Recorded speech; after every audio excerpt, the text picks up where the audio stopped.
Hello and welcome, main characters. We are back with the third game between Isaiah and Jeremiah.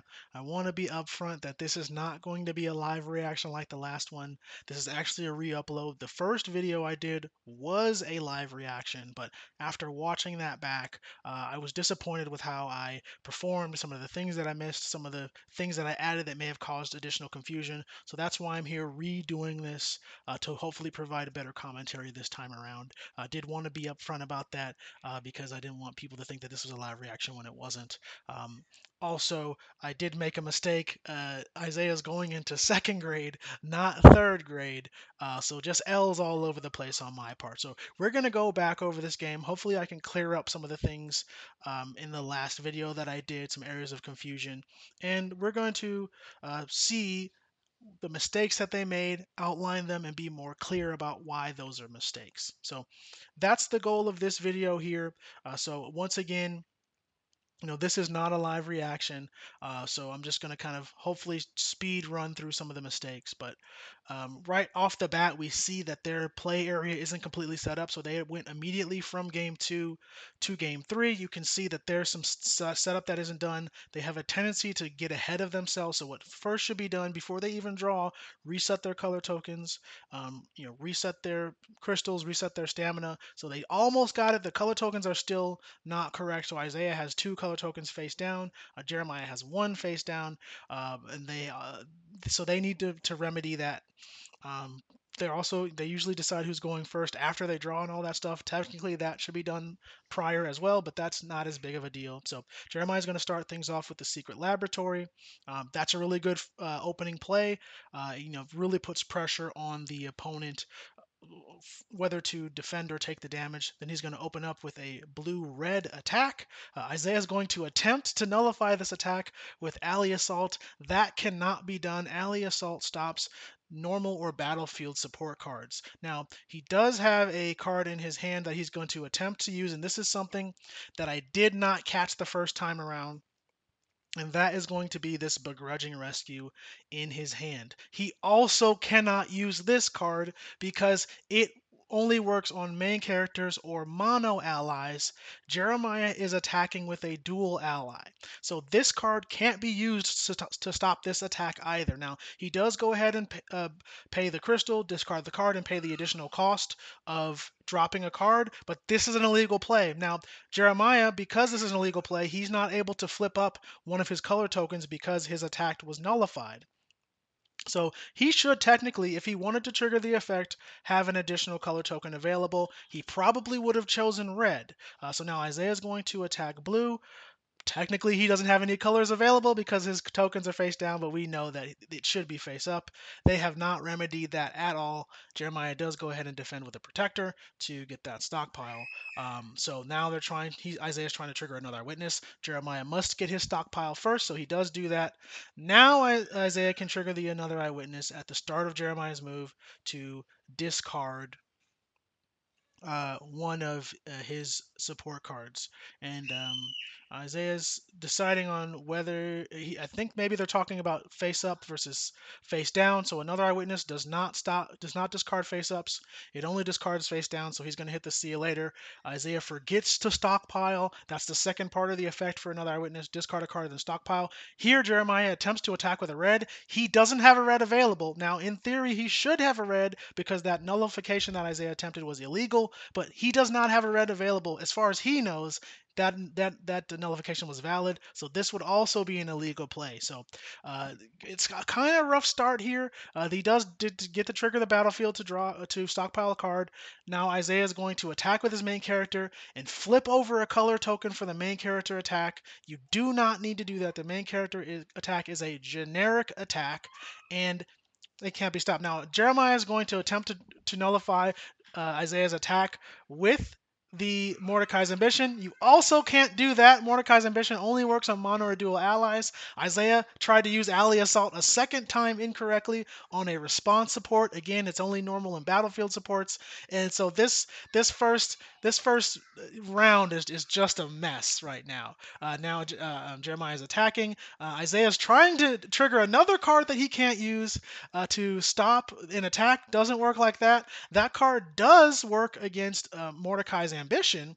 But if it were a legal response support, which it wasn't, but if it were, he could have used that to stop that. But he used that incorrectly as well. Again, there's probably a lot of mental fatigue going on, a lot of text to read. He's a second grader, so here he also picks up a card, puts it back down after he drew it. That's also illegal. You can't do that. So right here, this is where I paused the video to really kind of just talk about that first round and all of the things that went wrong. So as a quick recap, they didn't set up their color tokens properly at the beginning of the game. Isaiah tried to trigger a response support card incorrectly 2 times in 2 different situations.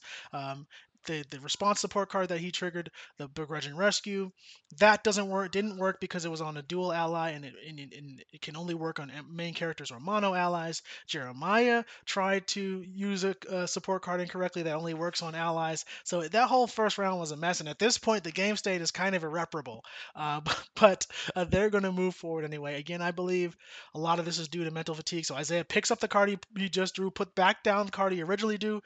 The opponent doesn't know what he's doing. So this is also just straight up cheating. It's illegal, right? You cannot do that. But in this case, we have the value of hindsight, so we know that he's actually correcting a previous error. But yeah, you can't be picking up and putting stuff down when it's not the setup phase or the end phase. So now they're just kind of looking at their cards. They finally remember to reset everything. So now we're back in the ready phase of round 2, and Jeremiah's player 1, so he's going to be making the first move. Looking at his hand there, it's okay. It's not great, but it's not terrible. He's got some ways to. He's got that prepare to transport, which he can use to draw a card and make Isaiah discard a card here. Isaiah discards an ally here, which is typically not something you want to do, especially as because later we'll see that he doesn't have a lot of allies in his hand. Jeremiah goes with the another eyewitness return to the scene to get a card into a stockpile. He put the support there, then he changed his mind, put another support, then he changes his mind, goes with the ally. Yeah, going with allies is usually a good choice there. So now he's going to start his move with a blue-yellow attack, and we'll see what Isaiah does here. He's going to go ahead and defend with a protector, so he should stockpile for Aunt Rose's effect. Now Jeremiah is triggering the Harvey effect because when it's defended, it gets to gain a color attack back, so he's going to get the blue color token. Now here's where Isaiah is going to reread his card to try to make sure that he's using it properly. So yeah, Isaiah, because he's younger, as we mentioned in the last video, it does take him a little bit longer to read things and comprehend what actually is happening. He touched his color tokens there as if he was trying, as if he thought he needed to pay for it, but he does finally stockpile the card. So good job to him for finally getting that correct. Then at the start of his move, Jeremiah is going to trigger the another eyewitness, hit a return to the scene. He does remember to stockpile, so good for Jeremiah. And now it's going to be Isaiah's move here. So he's going to go with his main character. All right. No problem. Flips over a color token a second time to attempt to call blue. Again, you don't need to do this. This time they do correctly identify that. So good job for Jeremiah for helping him out there. And Jeremiah defends, stockpiles another card with Aunt Rose. Again, Isaiah tries to prematurely trigger that another eyewitness. He has to wait for the stockpile till after the stockpile step. Now he can do that. And this is another area of something I'm not sure what happened. So Jeremiah immediately discards a card and I think what happened is he discarded a card before Isaiah actually picked a card. So then he tries to shuffle the cards up so Isaiah doesn't know what's what. That's technically illegal as well. If you make a mistake and show your hand ahead of time, that's not on your opponent, that's on you. So you're not then allowed to shuffle your supports. You cannot do that. So that's also, technically cheating, and as a result, Isaiah hit a different card. He also does forget to stockpile a second time, so that's always a bummer. But so now Jeremiah is going to attack with his main character. Isaiah is going to defend against that attack. Probably an attack he should have just taken, especially because he doesn't have a lot of defense, and he discarded an ally at the start of the phase. And that's again why he shouldn't have done that, because now we can see his hand. All he has left is 2 supports. So Jeremiah's going to trigger another eyewitness. This time he's also going to forget to stockpile, and then he's revealing a support for something. Not entirely sure what's happening here, and even after a rewatch, I can't remember what's going on. So Isaiah is attempting to use watershed moment. That cannot be used at this time. That has to be used at the same time as prepare to transport, which is when the action phase starts. So once it gets to your move step, you cannot use that card any longer. So another misplay by Isaiah here. He's got no allies in his hand, and if Jeremiah has two more open color attacks, so he can potentially take a lot of big damage. I don't exactly remember what happens on this round, but I can see he's got a blue attack there. He's got a yellow attack that he can't use. So if he has a red, Isaiah tries to once again trigger Alley Assault on an ally attack. Does not work that way. So that's his third incorrect use of that card. So he's really struggling with that one. So now it looks like Isaiah has passed his move twice. So Jeremiah is going to trigger the secret laboratory because of the Devon did damage. Going to take that stockpile card. Doesn't look like he gets a red off the top of his deck there. It doesn't seem like he has a red because I think he would immediately attack with it if he did. So lucky for Isaiah. He's still not out of it. I mean, it seems it's looking like he's down pretty bad, but Isaiah does mount a comeback here. So they're going to go into round three, I believe, and draw back up. Isaiah's got a pretty decent hand here. Can't obviously I can't see Jeremiah's hand, but let's see what Isaiah does here. Let's see if he's going to have a better round this time around. Let's see, just in general, I believe it's around this point where they sort of clean up the play a little bit. So Jeremiah is going to attack. Isaiah is going to defend against that with a blue. No, again, probably something he should have just taken, especially because that Devon card does have an effect when it's defended. So Jeremiah's going to trigger another eyewitness a third time, get three of the exact same card. But what he does here is he puts a card in a stockpile, and then he puts those other two on the top of his deck. That is also cheating. Those are supposed to go on the bottom. So basically, he's guaranteed that he's going to draw two additional allies for defense now. I don't know, I'm going to go out on a limb and say that wasn't intentional, but that is cheating, right? Just straight up blatant cheating by putting cards on the top instead of the bottom. So Isaiah did try to attack with his main character, that got nullified. Then he triggers the battlefield abandoned laboratory and he does remember to stockpile for that, which is good for him. A small sequencing error. He probably should have done that first on the off chance that his main character was defended, but no harm, no foul since his attack was nullified. But you probably want to do that first before you attack, just in case. So that's going to be Jeremiah's move. He's going to go ahead and attack with a Pierre. Because Devon was defended, Pierre gains the adroit ability, so it will have to be defended by only matching color cards now. So he's also going to use Pierre's effect to make sure that to give it bold. So now it has to be double defended. So it can only be defended by two yellow cards. And Isaiah's trying to double defend, but he cannot. He's looking to see if he can respond to it. He's still got that alley assault there. I think he's finally learned his lesson that doesn't work. So he's going to have to take that damage. So Abandoned Laboratory is going to trigger, and then Jeremiah is going to stockpile one off of that card. So then it's going to be, looks like Isaiah's move. So what is Isaiah going to do? He's got a Tony. I would probably attack with that, but we'll see what he does here. He's thinking, okay, he's going to go see you later, right? Now his next ally has to be double defended into a Tony. Great play. Flips over the red. All great. All great. Perfect sequencing. Perfect events. Great move. Now Jeremiah is going to have to decide he's going to double defend because he does not want his main character to ready. But little does Jeremiah know that the battlefield that Isaiah has allows him to trigger deals damage effects even when his allies are defended. Of course, that's going to be once per round. So right here, I remember this part. He took a long time to reread his card because he wanted to make sure he knew exactly what he was doing and he wanted to do it correctly. So kudos to him for recognizing that there was something that he could be doing and now he's just rereading it again. It takes him a while to read and sort of comprehend what he's read. So he has to read things maybe 2 or 3 times before he fully grasps it. But that's okay, right? He's in second grade, or he's going into second grade, so he's currently a first grader right now.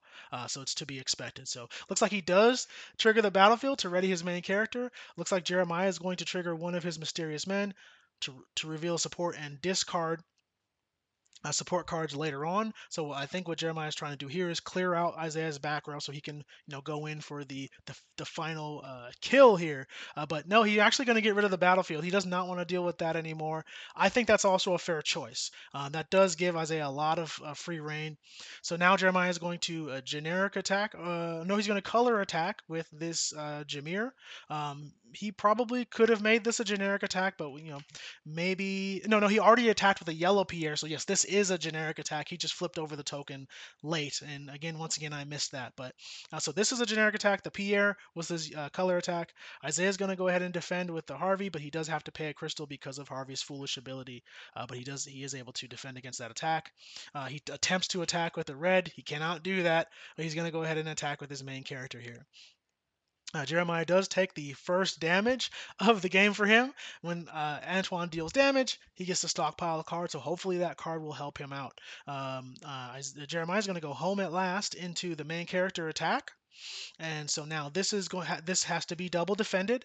Isaiah only has one card in his hand, and we know that his back row won't work. So he's got to go ahead and uh, take that damage.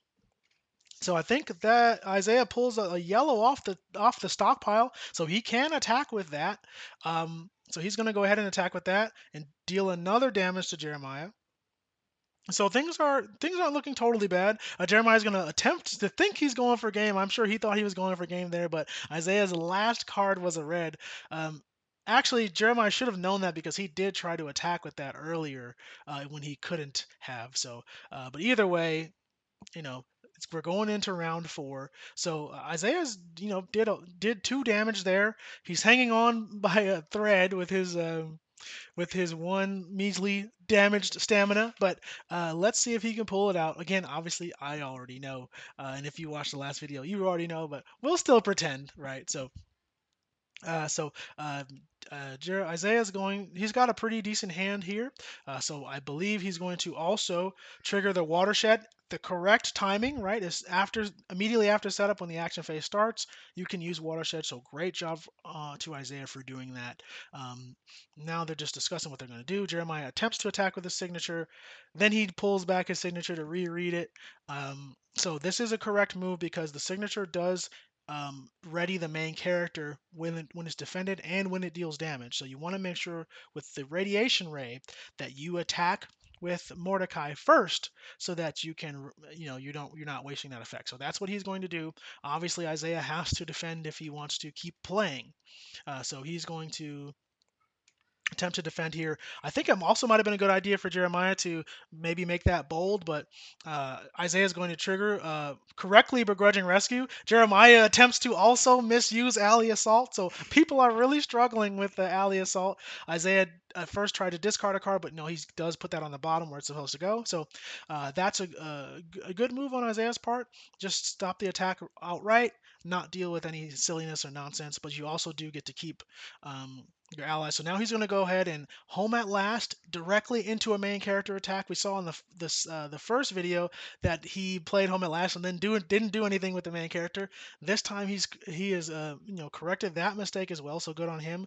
Jeremiah is going to double defend with red, and this is going to allow him to clear Isaiah's last face down card. So if he does have any more response cards to stop attacks, that's all going to be done for going into the next stockpile step. So Jeremiah does do that. Unfortunately, for him, it was a useless alley assault that he's had from the beginning of the game. So now Jeremiah is going to go ahead and throw out the signature attack. He's going to pay all 3 of his color tokens because it does have 3 colors. And obviously Isaiah has to defend. So Jeremiah is going to get 2 color tokens back, and then ready his main character, and then the signature attack is going to be removed from battle. Now it's going to be Isaiah's move. He's going to go ahead and attack with the red Tony. He's going to deal damage with Tony. Tony's going to ready the main character. So Isaiah's going to get another main character attack here. He's still got some cards in his hand to defend. Jeremiah is going to attack blue. Isaiah, he's going to reveal a support to trigger Pierre's effect to make him bold. So now Isaiah has to double defend. He was going to have to double defend anyway because he didn't have any blues in his hand. So now he's got one card left in his hand. He's going to attack with the main character. We don't know what he calls, but it goes through. Um, uh, he stockpiled with the main character, so he's going to go ahead and do that. And then he's going to attack with Alistair Mordecai, but unfortunately, the card that he got off of his stockpile was a Harvey. He has two Harveys in hand. Harvey does require a crystal to defend. He has no crystals available, so he cannot defend, and that is going to be the game. So all in all, I think they did a great job. The third game, started off really rough, and towards the end of that game, they really turned it around. So I'm really proud of them for that. Good game to both Jeremiah and Isaiah. I hope you all enjoyed this revisiting of this game, and I hope I was able to clear up some of the mistakes that I made when I commentated on it the first time around. So thank you so much for your time, and until next time.